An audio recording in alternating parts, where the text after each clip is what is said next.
जैसा कि हम सभी जानते हैं, अभी कालखंड का चौथा और आखिरी युग कलयुग चल रहा है, जो कि हिंदू शास्त्रों के अनुसार सबसे शापित युग माना जाता है। आज हम जानेंगे कि महाभारत काल में यानी कि द्वापर युग में भगवान कृष्ण ने कलयुग के बारे में कौन कौन सी कड़वी सच्चाई बताई थी, जो कि आज सच साबित हो रही है और जिसे ज्यादातर लोग नहीं जानते हैं।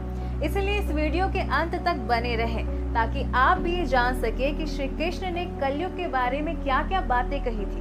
दोस्तों, भगवत गीता केवल हिंदुओं का ही धर्म ग्रंथ नहीं, बल्कि इस ग्रंथ के अनुसरण से संपूर्ण मानव जाति को जीवन का ज्ञान मिल सकता है। मनुष्य के जीवन से जुड़ा ऐसा कोई भी विषय नहीं है जिसका वर्णन भगवत गीता में ना किया गया हो, और उसी में कलयुग के बारे में भी वर्णन किया गया है। महाभारत में वर्णित कथा के अनुसार ये कथा उस समय की है जब पांडव चौसर के खेल में सब कुछ हार गए थे और पांचों पांडवों को वनवास जाना पड़ा था।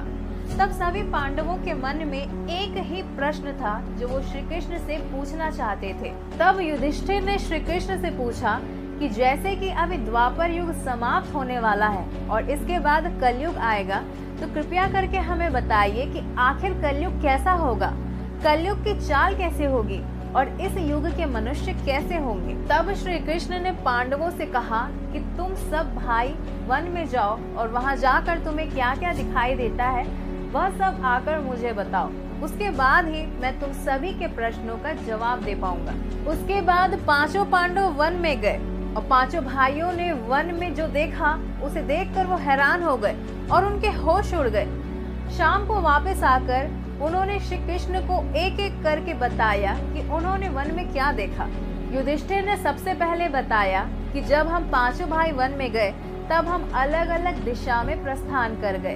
तब मैंने वहां पर देखा कि एक हाथी के 2 सूंड थे और उसे देखकर मैं आश्चर्यचकित रह गया। उसके बाद अर्जुन ने बताया कि मैंने एक पक्षी देखा जिसके पंखों पर वेदों की ऋचाएं लिखी हुई थी और वो पक्षी जानवर का मांस खा रहा था। अर्जुन के बाद भीम ने बताया कि हे श्री कृष्ण, मैंने एक गाय को देखा जिसने एक बछड़े को जन्म दिया और वह गाय अपने बछड़े को इतना चाट रही थी कि वो बछड़ा लहूलुहान हो गया था, जिसे देखकर मैं आश्चर्यचकित रह गया कि कोई माता अपने बच्चे के साथ ऐसा कैसे कर सकती है। फिर सहदेव ने बताया कि हे वासुदेव, मैंने देखा कि एक जगह पर 6 से 7 कुएं थे और उन सब कुओं में भरपूर पानी था, परंतु बीच का जो कुआं था वह बिल्कुल सूखा हुआ था, जबकि सभी कुएं आसपास थे और जो कुआं सूखा था वह सबसे ज्यादा गहरा भी था।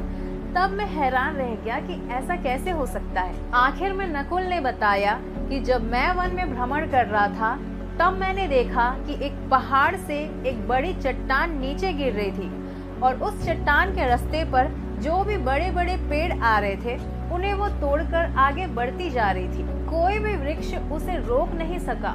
वो चट्टान अन्य कई चट्टानों से टकराई।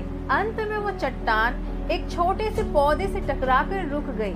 हे श्री कृष्ण, कृपया मुझे बताइए कि ऐसा कैसे हो सकता है। बाकी भाइयों ने भी श्री कृष्ण से कहा कि हे श्री कृष्ण, कृपया हमें बताइए कि इन दृश्यों का अर्थ क्या है।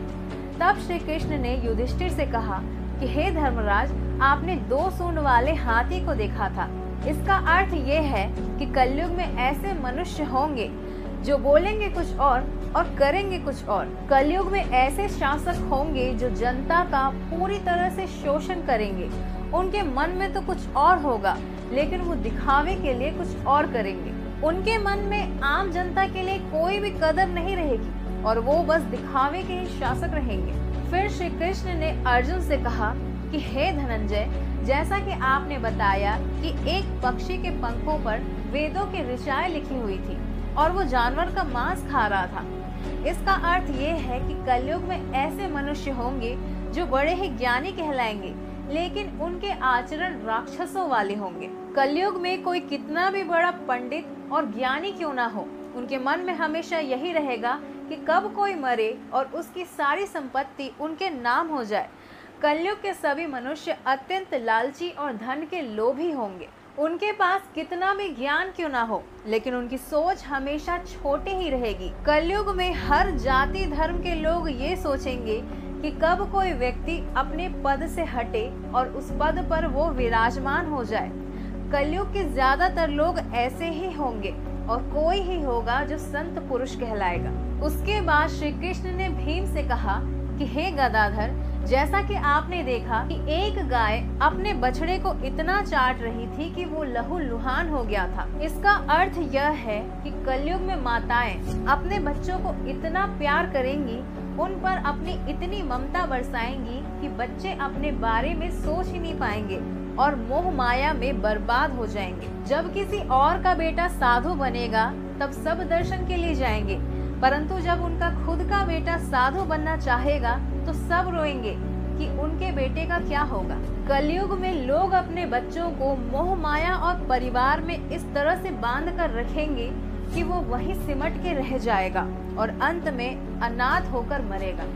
उसके बाद श्री कृष्ण ने सहदेव से कहा कि हे सहदेव, जैसा कि आपने बताया कि आपने 5 से 6 भरे कुओं के बीच एक सूखे कुएं को देखा, इसका अर्थ ये है कि कलयुग में लोग अपने बेटे बेटी के विवाह में लाखों करोड़ों रुपए खर्च कर देंगे, परंतु अगर उनके पड़ोस में कोई व्यक्ति भूखा मर रहा होगा तब वह उनकी सहायता नहीं करेंगे। उनका कोई रिश्तेदार या अपना भी अगर भूख से मर जाएगा तब भी वो देखते रहेंगे और उसकी कोई सहायता नहीं करेंगे। कलयुग में मनुष्य मदिरा भक्षण, व्यसन, मांस और सुंदरता में लाखों रुपए खर्च कर देंगे, लेकिन किसी के 2 आंसू पोंछने में उनकी जान निकलेगी। हे सहदेव, मेरे कहने का अर्थ यह है कि कलयुग में अनाज तो बहुत होगा पर फिर भी लोग भूख से मरेंगे।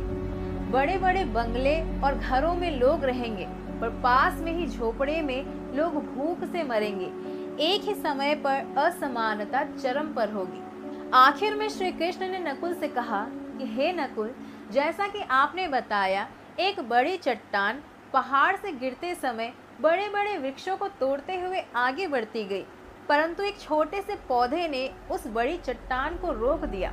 इसका अर्थ यह है कि कलयुग में मनुष्य का मन भोग विलास, धन दौलत, ऐशो आराम और सत्ता में होने के बावजूद भी नहीं भरेगा, परंतु हरि नाम के एक छोटे से पौधे से, हरि कीर्तन के एक छोटे से पौधे से मनुष्य का जीवन पतन होने से बच जाएगा। अर्थात कलयुग में भी अगर कोई मनुष्य धन के लोभ को छोड़कर हरि नाम का जप करेगा तो उसके जीवन में कष्ट नहीं होगा और मरने के बाद उसे परमेश्वर यानी कि मेरे चरणों में जगह मिलेगी। तो दोस्तों, आप भी ये देख रहे हैं कि श्री कृष्ण द्वारा कलयुग के बारे में बताई गई ये बातें आज सच साबित हो रही हैं। ऐसे समय में मनुष्य को धर्म का पालन करना चाहिए, लोगों की मदद करनी चाहिए और हरि नाम का जप करना चाहिए, तब उनका जीवन सफल होगा और मृत्यु के बाद उनको मोक्ष प्राप्त होगा। अगर आपको ये वीडियो पसंद आई तो इस वीडियो को लाइक जरूर करें और आपकी इस विषय में क्या राय है हमें कमेंट करके जरूर बताएं।